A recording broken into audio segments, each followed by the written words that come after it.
Вот под этим шатром находится торт. Они его закрыли сверху специально, чтобы туда никто ничего не кинул.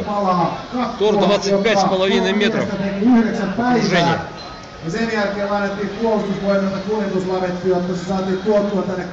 Сейчас мы пойдем его попробуем.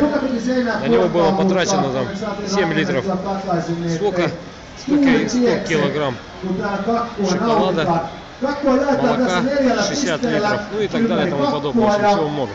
Сейчас пойдем поднимемся и посмотрим его. Ну а вот и сам торт.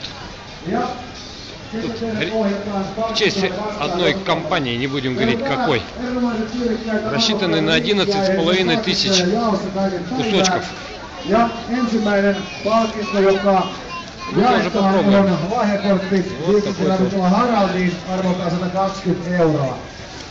ja vielä sellainen asia, että kun nautitte tätä kakkua tässä, niin olkaa kilttejä ja laittakaa sitten tyhjä lautanen, jos ei sieltä voittoa löydy näihin roskiksiin, jotka on laitettu tähän meidän kakkuareenamme kulmiin. Ja hiukan vielä sitten tuonnemmaksi kauppakeskuksen muihin nurkkiin niin, ettei sotketa paikkoja ylen määrin.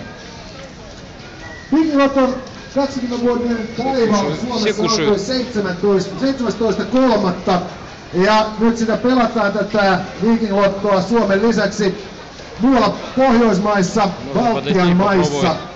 Ja kuuleman mukaan englantiin tätä tarjottiin, mutta he olivat niin katkeria vielä siitä, kun Vikingit 6 kertaa Lontoon polttivat, että ilmoittivat, että palataan aiheeseen hiukan tuonnepana.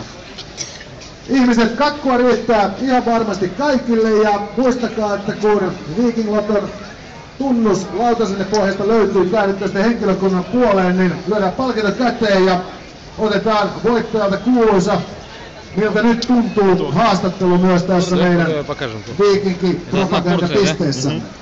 Tervetuloa juhlistamaan 2-vuotista Viking Lottoa ihmiset suut makeaksi. Вкусный? Вполне. О, молодец.